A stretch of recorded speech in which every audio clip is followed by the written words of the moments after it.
Today on the show, we learn about the massive undertaking of running the first and largest no-kill animal shelter in North Texas. Today's show is sponsored by the book For You, From Me by Raj Daniels. If you don't know Raj, make sure you check out his interviews on this show I did for episodes 1 and 2. The book, it's a daily dose of focus. This is not motivation by any means. That's fleeting. Raj's book is a perfect blend of the practical and the inspiring. A clear vision of how you should be approaching life, presented in a way that is simple to take action on. This is how I start my mornings, with a quick lesson from Raj's book. It shifts my mind and anchors in an often new perspective for my day. And that's so important, because it's not what happens to us throughout the day, but how we interpret what happens and how we choose to respond. Having more choices in how we craft those responses is incredibly powerful. So head over to Amazon and grab your copy today. Real quick, before we get started, if you're here watching or listening, you've got some tie to this beautiful world of business of ours. Maybe you're an entrepreneur, consultant, or a sales or marketing pro looking to network and get in front of more prospects. Maybe you're building your personal brand from inside the corporation you work for. Or maybe you have a cause that you're passionate about and want to spread the word. Video can help with all of these. We hear that a lot, but it's a big leap from knowing you should be doing it and understanding how. From knowing what to say to making sure you remain credible in the process. Let me help you with this. I've been creating great content for people just like you for 26 years now. I'll help you figure out the type of videos you need and what to say in order to get your message across, and what you can do yourself and what you need help with. But getting your videos created is only half of it. How do you get them seen? I can help you optimize your videos to get found in search and develop a detailed strategy to get your videos in front of your target audience, helping sell to the prospect before they ever meet you. Head over to croft.media. From there, you can reach out to me for a free strategy session. I look forward to connecting with you. How's it going, everybody? Jason Croft here, the Credibility Craftsman. And today on the show, we have Jim Hanophy. I am so excited to bring his story to you, and really the story of Operation Kindness and what they're doing. He is the CEO of Operation Kindness, and they are, for dogs and cats, I mean, it's just amazing. The largest no-kill animal shelter here in North Texas, and the operation of it. I mean, I love the name of the organization and fitting of what it does, because it is a massive undertaking, a massive operation that they have going on a daily basis to find homes for these animals. And it's just incredible. It's incredible, the systems they have in place, and so many things that mirror the for-profit world in terms of what they have to do in terms of foot traffic, getting people in the door, and all of those numbers mean something. The marketing aspect, getting out in front of as many people as possible, again, for that end goal of facilitating that adoption. It's an amazing story. I think you'll be inspired with what they've got going, and really impressed. So let's jump in with Jim Hanophy. Jim Hanophy. Yes. Welcome, sir. Thank you very much. I am so excited. I'm stoked because I just got a whole tour here of Operation Kindness. You got the nickel tour. That's right. Very quick tour, but I got to play with dogs and cats, so, that's worth it. He almost had to do the interview on his own because I was stuck in the kitten room. So, I'm so excited to have you on the show. Thanks to Rachel Fisher for this introduction, for sure. She's a rock star, and that we both know. Yes. Made this thing happen. So, Jim is CEO of Operation Kindness, and dig in. Let us know a little bit about what the heck Operation Kindness is, and then I'm going to grill you with 100 different questions. Let's go for it. All right, so Operation Kindness is the original and largest no-kill animal shelter in North Texas. We've been around for 43 years. During that time, we've saved over 100,000 dogs and cats. Oh my goodness. We're a no-kill facility, which means that we will not euthanize an animal for space or other reasons unless the animal is ill or suffering and death is imminent. So Sure. Our live release rate last year was 99.1%. And so we're real pleased with that. Being a no-kill facility, we have a full medical hospital on site. Our philosophy is that we will treat any animal if there's an opportunity for that animal to have a good quality of life. We, on any given day, are taking care of about 450 animals, most of them on site, about another 150 to 200 in foster care. We have 4 kinds of foster care. We have your traditional puppies and kittens, heavily socialized. They get their great experience living in a home when they're born there. We do medical foster for animals recovering from surgery or illness. We do behavioral foster for animals who need a little extra TLC or training. They live with a specially trained foster care parent who actually trains them and then does the adoption. And then we do foster in lieu of owner surrender. What does that mean? Well, let's say you were to break your hip and have to go into rehab for 6 weeks. Instead of having to surrender your animal, we'll put that animal in foster care So until you get back on your feet, literally. Gotcha. Yeah. Domestic abuse, those types of things. Yeah. We have temporary loss of job or loss of residence. I mean, there's a whole hodgepodge of reasons. Wow. As far as strategic, we have 3 big buckets. One is, of course, helping saving homeless animals and helping them find homes. We are the go-to for about 47 other municipal and shelters and rescues. They're the ones that call us. We take their animals. We take the healthy ones when they're overcrowded. We take the sick ones. We take the injured ones, and we find them homes. And we did that 5,088 times last fiscal year, which ended in June. So about 80% of our adoptions occur at the shelter you saw, and another 20, almost 21% go out on weekends in our adoption trailers, and we go to various events.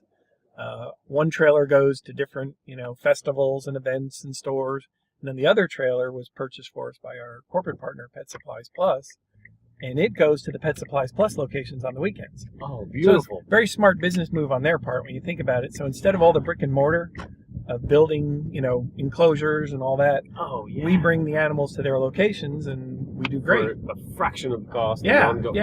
Oh, that's awesome. A second sort of big strategic initiative, that's the land that we had donated to us. Second big strategic initiative is helping people keep pets. We do that through behavioral support. We will assist people and consult with them on helping their people, addressing behaviors. We have a thing called the Max Fund, which is named after a German Shepherd named Max. If people adopt from us and have difficulty with the dog transitioning into the home, we'll provide consultation. But if that doesn't work, we'll send a trainer into the home at our expense. Really? Or if we know an animal, maybe it's leash reactive or might, have some challenges in the home with being a resource guarder or something like that. When they adopt, they give us a deposit, and they get training in their home to make the transition work. Gotcha.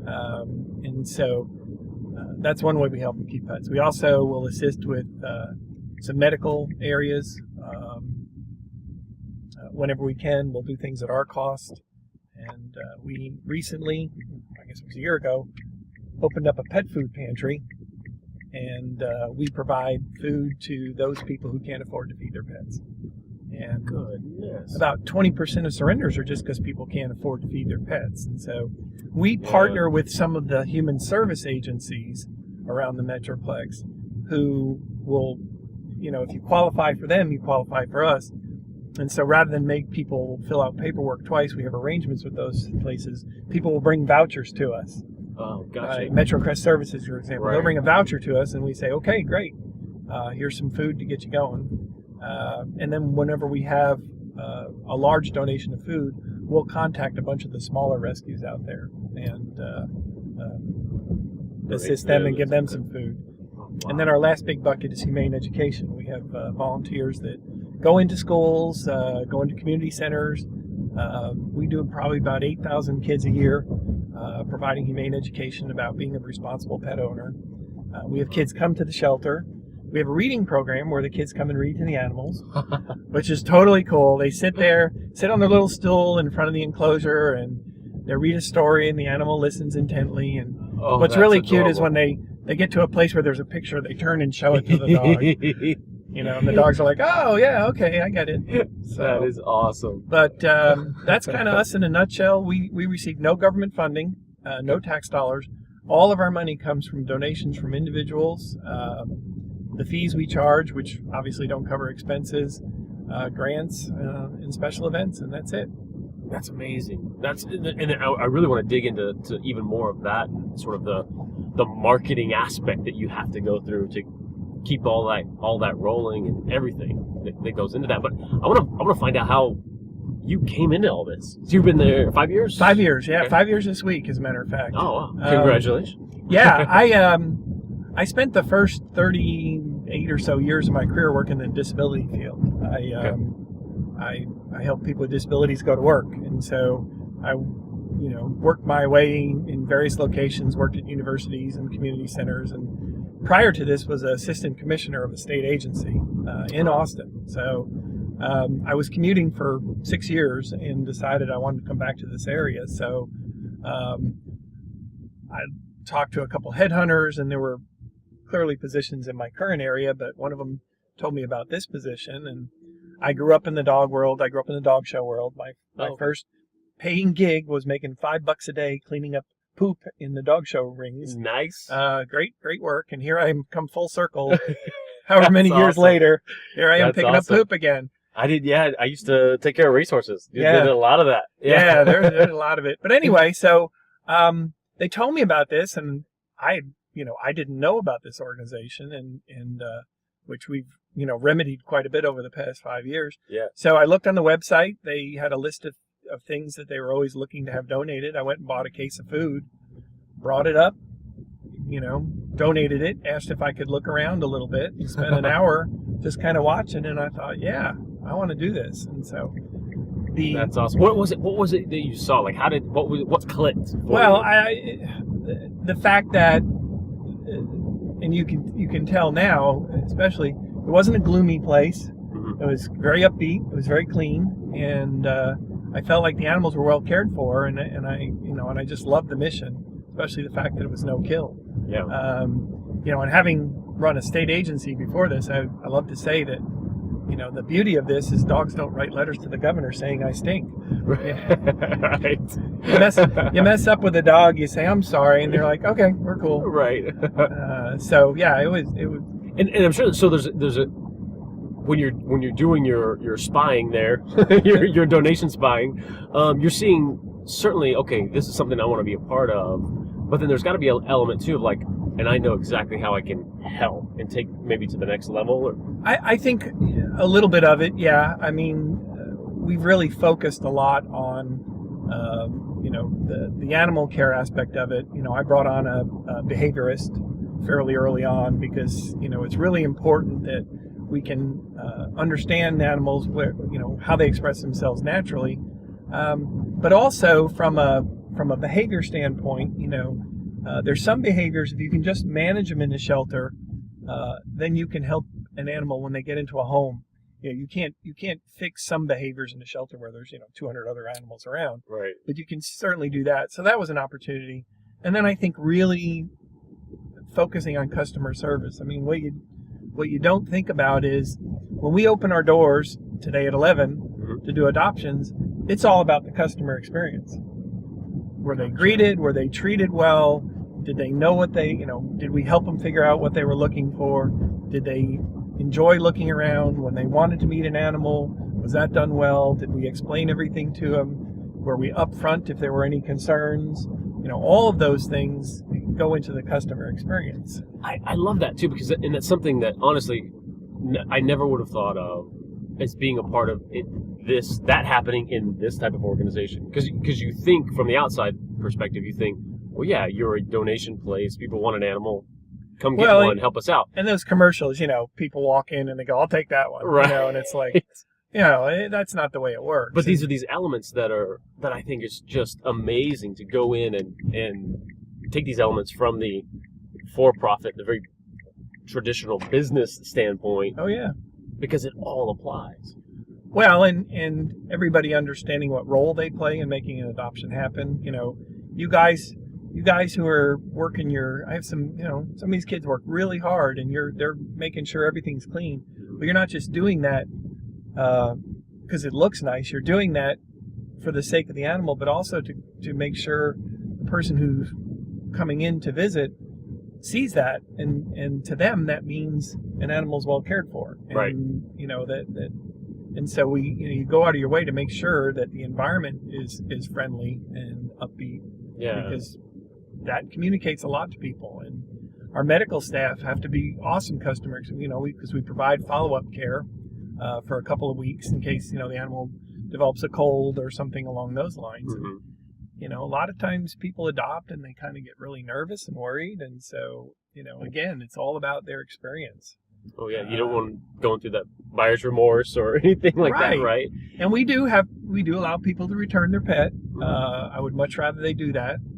Our return rate's kind of lower than the national average, and there's all sorts of reasons. And we don't judge. We just say, okay, what else did we learn about the animal, and go from there. Yeah, and that's really the overall. I mean, that's the ultimate metric, right? I mean, the ultimate of everything you do is to facilitate that adoption of one more animal. Right.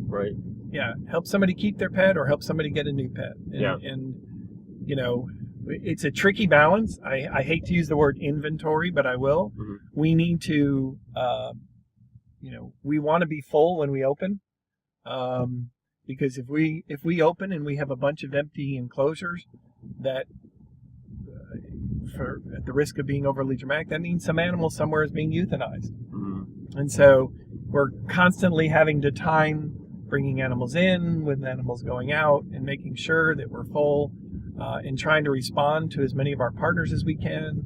And when people want to surrender their pet, responding to them. So it's quite a dance. Oh, I can't, honestly, I can't even imagine. And plus, we got to provide the loving care. I mean, a lot of animals come in. Two of the coolest things, one is when an animal comes in and they're just scared to death. And to watch the transformation over, sometimes it's a day, sometimes it's 3 days, sometimes it's 10 days. But to watch the transformation where they relax, they get happy, they look forward to hanging out with people, they enjoy it. We have some of the best volunteers, which is another part. We have 53,000 hours of volunteer time a year. So that's the equivalent to 28 staff. So, we'll communicate with our volunteers that, hey, Sugar here is a little nervous. She needs a little extra TLC. We'll put that on the board.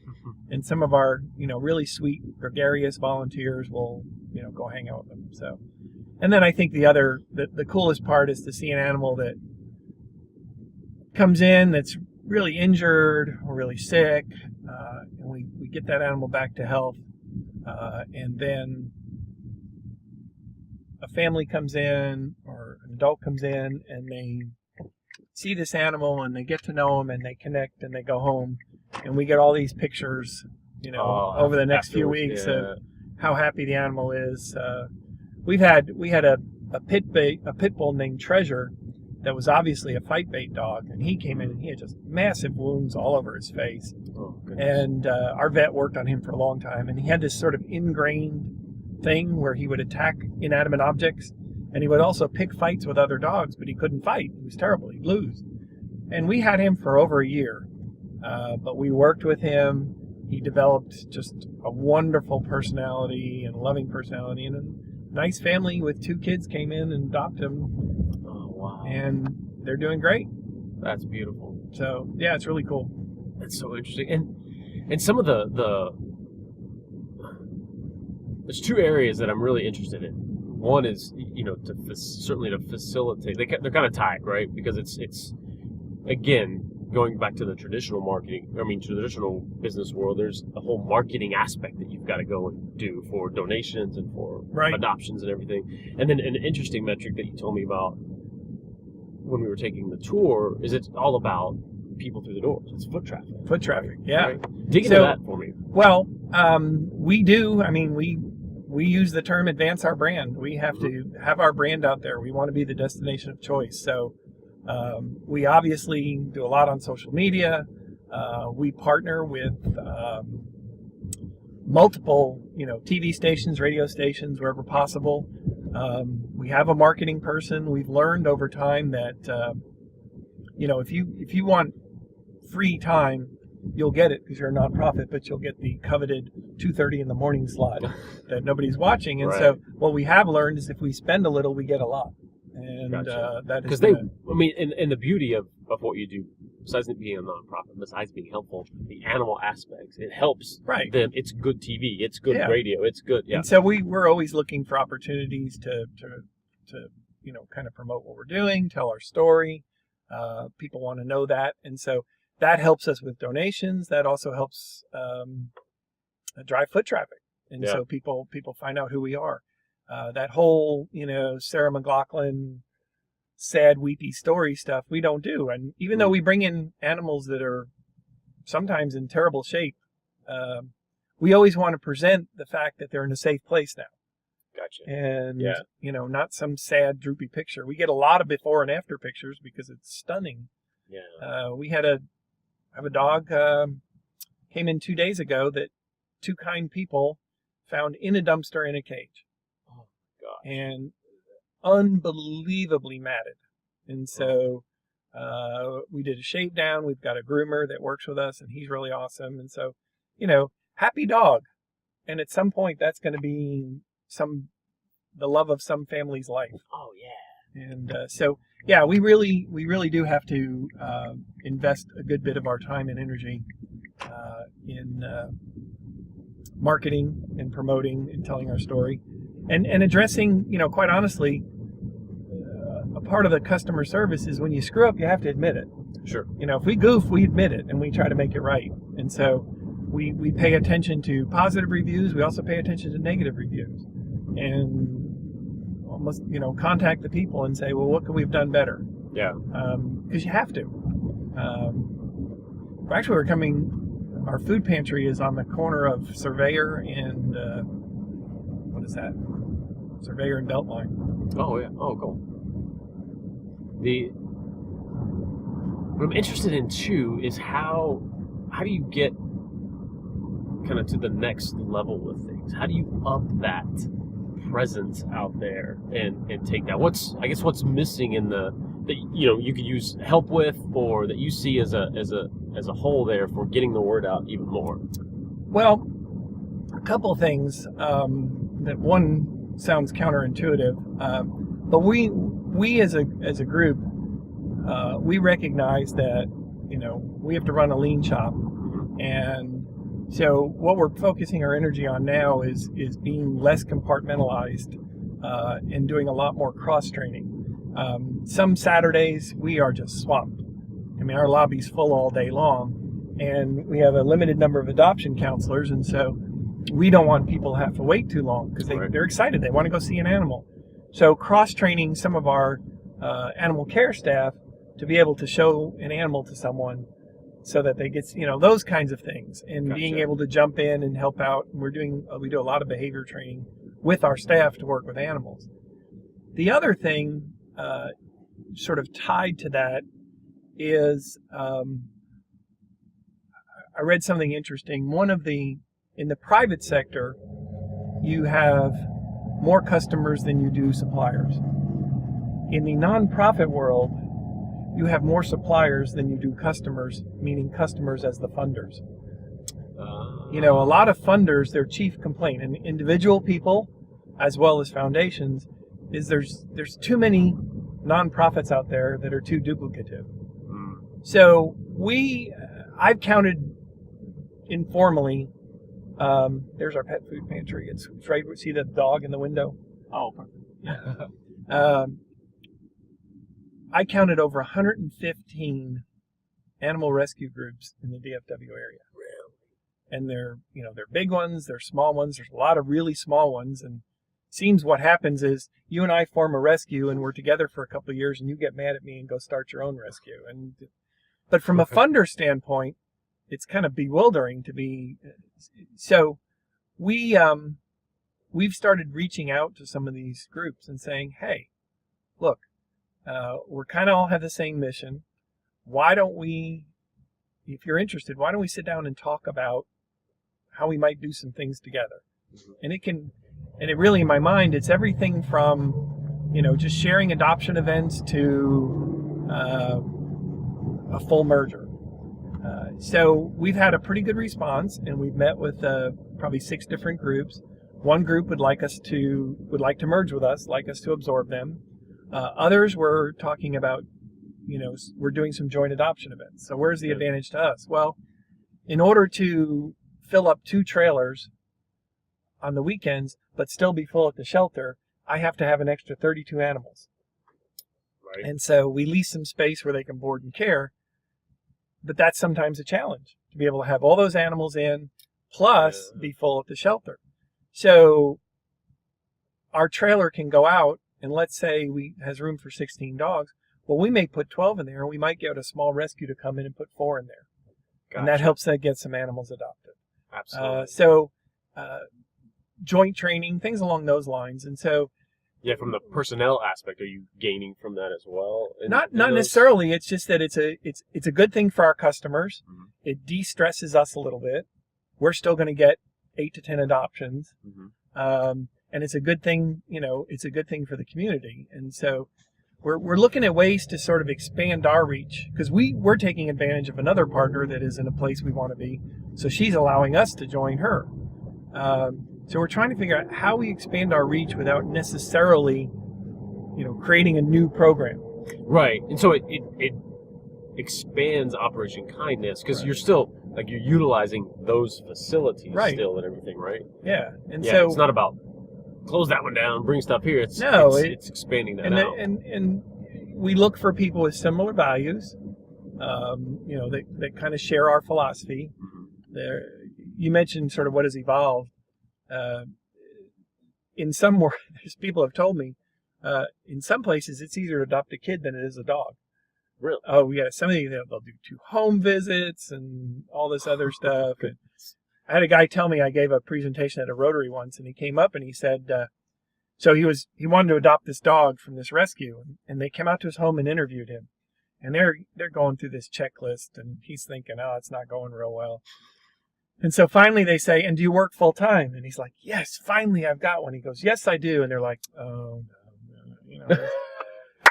So, and quite honestly, I experienced that a little bit, that when I started at Operation Kindness, it sort of felt like we were trying to protect these wonderful animals from those horrible people who wanted to adopt them. And I understand some of that intent. There's intent there. For sure. And I think it was, but the bottom line was it was based on some false assumptions. And so we looked at Humane Society of the United States, did a lot of research on, things like, one of ours was you could not adopt a pet as a gift. Well, Humane Society research shows that those animals are returned less frequently. The thing about you've got to have a yard, or a fenced-in yard. Well, research shows people who adopt an animal that don't have a fenced-in yard spend more time with the animal because they're walking it. Oh, yeah. And most people who have apartments don't have a fenced-in yard anyway. Right. And so it's a lot of that kind of stuff that you don't have a regular vet. Well, for many years I didn't have a regular vet because I took advantage of the city's low-cost vaccinations, and my animals were never sick. Yeah.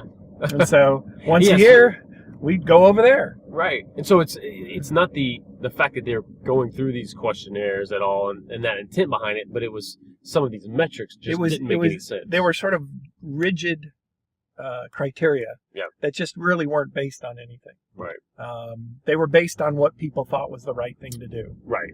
So we use what we call Adopters Welcome, which is about educating people and making sure. So the perfect example, in the old days, you wanted to adopt a puppy, and I'd look and say, oh, it says you're going to be gone 8 hours a day. No, you can't have that puppy. Because, a puppy can only hold it 1 hour longer than their age.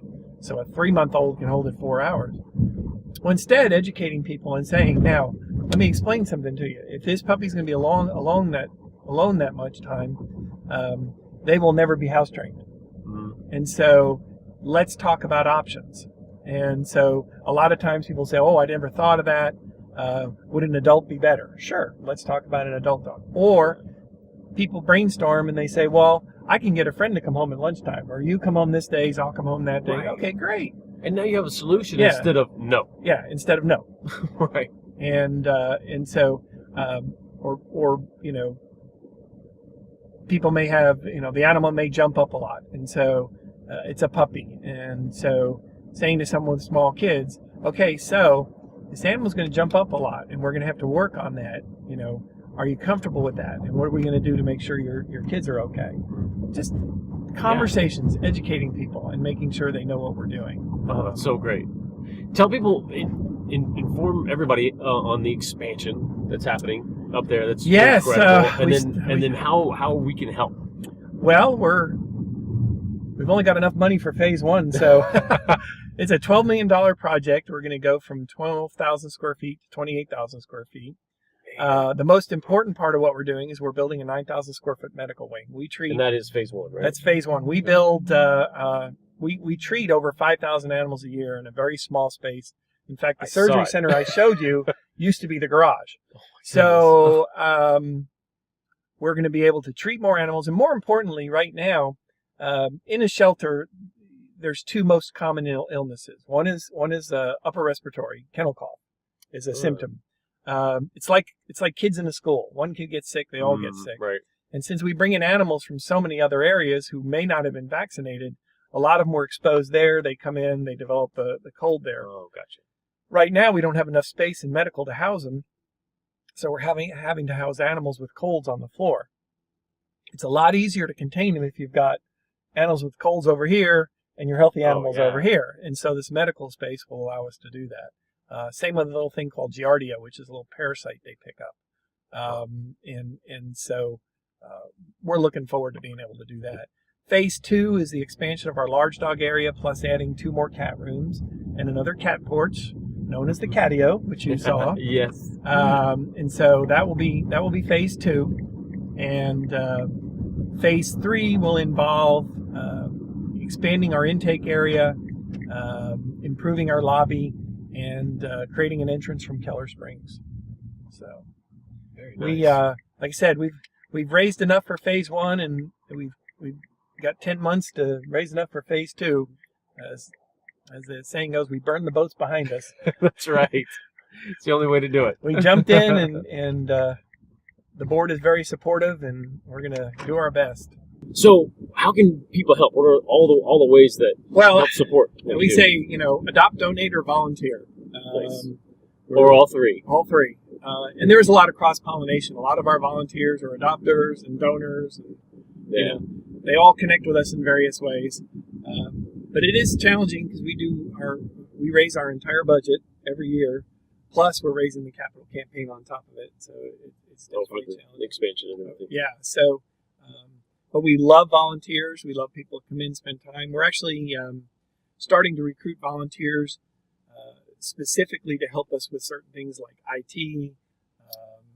Volunteer. We have volunteers that work special events for us and things like that. So if someone has a particular business skill they want to bring forward, break that down because the typical, like certainly in this scenario and what we see on your site immediately is helping with the animals and and all ages. And everybody wants to do that, but then there are certain tasks we need help with on a regular basis that we want volunteer. Washing the dishes and helping with laundry and stuff like that. We do several hundred pounds of laundry a week, as you can imagine. Wow. But what are those business skills that would help? I mean, marketing, IT. We have helping us with our volunteer management. Any number of those areas we think are important. We are looking for what we call ambassadors. So volunteers who are willing to commit to a schedule in our intake. So they would help get the animals in, get them settled, write the memos, all those kinds of things. We're looking for medical ambassadors. So anybody with any vet tech skills, all those types of things, just to expand our capacity. Because people, a lot of people just want to come in and walk dogs, and that's cool. But there's other things we need done. Yeah, that's great. Well, how do we follow along and update the progress on the expansion and really engage? What's the best way to engage? On our website, we have a section on our website on our capital campaign and our construction. And so as we start knocking down things and putting up things, we'll be putting lots of pictures on there so people will know. Awesome. And what's the site? Pardon me? What's the site? OperationKindness.org. Awesome. That's perfect. Jim, thank you so much for being on. Thanks. It was fun. Just amazed at what you're doing, and I'm so glad I got the tour of the whole place to see firsthand what a machine and an operation it is in order to support the life that's in there. That's just awesome. Well, and you mix it in with a lot of TLC. Oh, yeah. You know what my staff do on their break times? They play with the animals. I mean, they're working, they're cleaning all day. What do? They play with the animals. Yeah, I can imagine. And everybody has their favorites. And when one leaves, we call it happy sad. Yeah. You know, my favorite is when some of our long-term animals leave. Everybody lines up in the lobby to say goodbye. It looks like a wedding line. Oh my goodness. And then one person was like, "I feel guilty taking your dog." You know. Right. That's beautiful. I love what you're running there and everything you put together. Thanks so much for being on. Sure. Thank you. If you're in the Dallas area, let's connect in person. I'm at the Coffee House Cafe on Preston and Frankfurt every Tuesday morning at 8 a.m., hosting an awesome meetup where we talk business, startups, and tech. It's an amazing room of people to network with, and most weeks what we do is we dig in and mastermind for the folks in the room and connect everyone to the resources they need to grow. I'll see you there. Thanks so much to Jim for being on. I just love what they're doing. I had the good fortune, as I mentioned in the interview, to kind of go through the facility there, and I could have spent all day, honestly. He had to kick me out, you know, especially the kitten room. I mean, my goodness. So I hope you'll jump in, operationkindness.org, see what you can do to help. Be a part of what they've got going on, because it's really an incredible mission. And if you like interviews like this, make sure you subscribe here on YouTube. If you're listening, subscribe and leave us a review on iTunes. Helps us get found all over the place. And we'll see you next time. It's Saturday night. It was Saturday night and I'm feeling kinda silly. Winter coat on cause the air was chilly, but I'ma make my way out to the record spot. Gotta find some new breaks for the beats to rock. I gotta come with the flavor like some lifesavers. On now and later, Dr. Beatmaker. If I'm a player, it's like your tape deck. And if you miss the gig, then take a rain check. Stacks of wax piled high to the ceiling, need a U-Haul truck if I would think of